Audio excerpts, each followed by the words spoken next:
She's been working for the same company ever since high school. Friends of Hickman, the job was given to her. The child that she had for Hickman, now her name's Marjorie Anstey, ever since high school. She's worked for the Hickman family as a service writer at Hickman Motors in Salt Pond, Buren.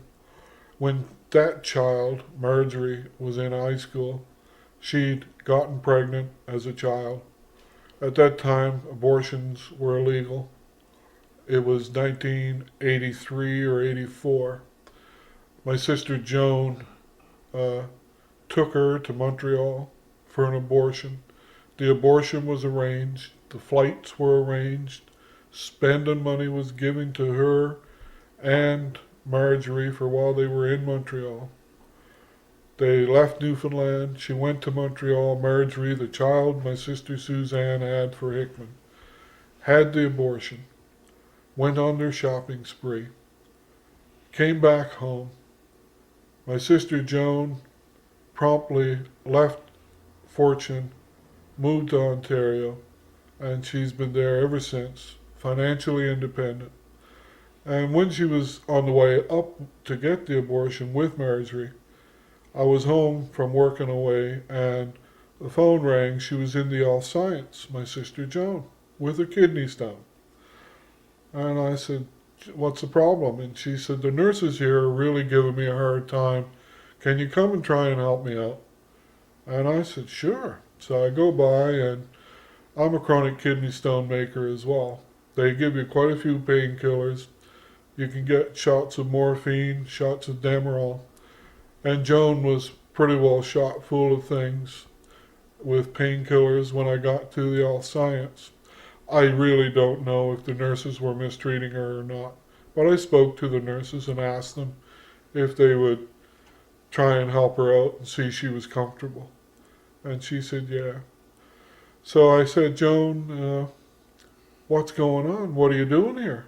And she said, "Well, I'm here with Marjorie." And I said, "I don't understand.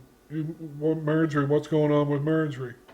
And she said, "Well, we're on our way to Montreal to get an abortion for Marjorie, and I ended up in here with a attack of kidney stones." And I said, "Joan, how did you get to bring Marjorie for an abortion? Who arranged this?" And she said, "What do you mean?" And I said, "Well, you don't know anyone in Montreal, Joan. You don't have the money for this. So someone else did this, didn't they?" And she said, "Yeah, a friend of the family." And I said, "Joan, this is Hickman again, isn't it?" And she said, "Well, I'm not supposed to say." And I said, "Yeah, it's Hickman again. Who's got this kind of money and who knows how to set this up?" And she said, "Well, we got some money for a shopping spree too if I can get out of here." And I said, "Joan, where's Marjorie?" And she said, I can't tell you where Marjorie's staying. She don't want to see you, and she don't want you to know that she's pregnant." And I said, "Okay, Joan, all right." So apparently the following day or 2 days later, Joan got out of the All Science. They went to Montreal. While she was there, she had another attack of the kidney stones, had to go to apparently some doctor or drugstore uh, in Montreal and have a prescription filled there. And they did their shopping. She came back, uh, immediately went to her boyfriend's place where she lived with her boyfriend and his mom in their home and had quite a nice situation. Uh, Left her boyfriend, left a small beauty salon business she had there, and promptly moved to Toronto herself, where she still lives. In 2000, my wife and our son and his little friend drove from Newfoundland to Toronto because my sister Joan called me and said, "Byron, I'm getting married." And I said, "Wow, that's great." So she said, "Would you give me away?" And I said, "Lord, Joan, I'm right in the middle of this court thing, and I don't have any money, and I don't know. I'll have to check and see." So my wife, being very hard to get along with, said, look, we owe Danny Williams' law office some money. We have some bills to pay, and you need a change now. So we remortgaged our house, paid our bills, and got enough money so we could drive to Toronto, and I could give my sister away at her wedding. My wife had points that she'd collected from work and got a hotel room with them in Toronto, and we stayed there. We went to my sister's wedding, and I gave Joan away at her wedding in 2000. Since then, basically that's the last contact that I've had with Joan, with other than one experience where she came to a court case that we were forced to go to in Grand Bank. One mentally delayed fellow was charged with molesting her and myself. We'd asked many times of the Crown prosecutors, the RCMP, and the Justice Department to have the court moved from Grand Bank because of the situation there. And no one would even entertain moving the court.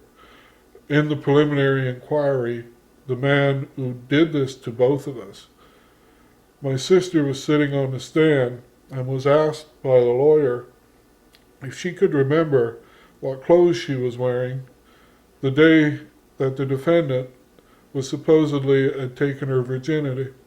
And she said, "No, sir, I can't remember." He stood up next to his lawyer and said, "I remember. She was wearing a red sweater and gray slacks." Well, I felt like knocking him over, but I didn't.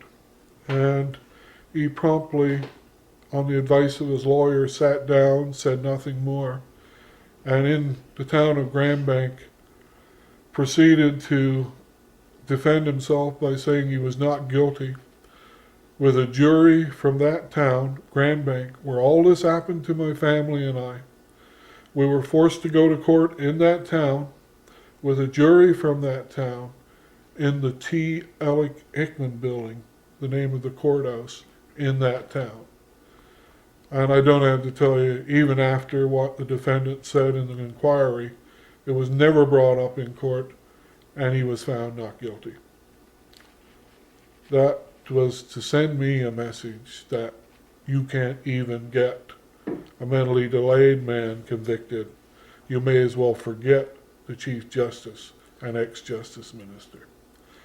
I don't take messages that easily. I guess I'm slow. But I'm telling the truth here. I've been telling the truth all my life. I'm not mentally defective. What I am saying is correct. It's the truth. A DNA test will prove that. I have enough credit left to pay for that test, and it costs no one. It would give credibility back to Mr. Hickman if he deserves it, and it would also give credibility back to the courts and the justice system. I'm asking that someone would do a DNA test here with T. Alec Hickman, my sister Suzanne, and at least one child, Marjorie Anstey, and if possible, a second child, Aaron Prior. And from the people of Grand Bank and the people in this province who know both these children, Marjorie Anstey and Aaron Prior are twins, to look at them. They could possibly be both Alec Hickman's kids. At that time, when she had the second child, Aaron, Mr. Hickman, Bill Matthews, and his friends were all involved sexually with my sister. But he looks more like his sister Marjorie than any way possible that he's someone else's. They could be twins.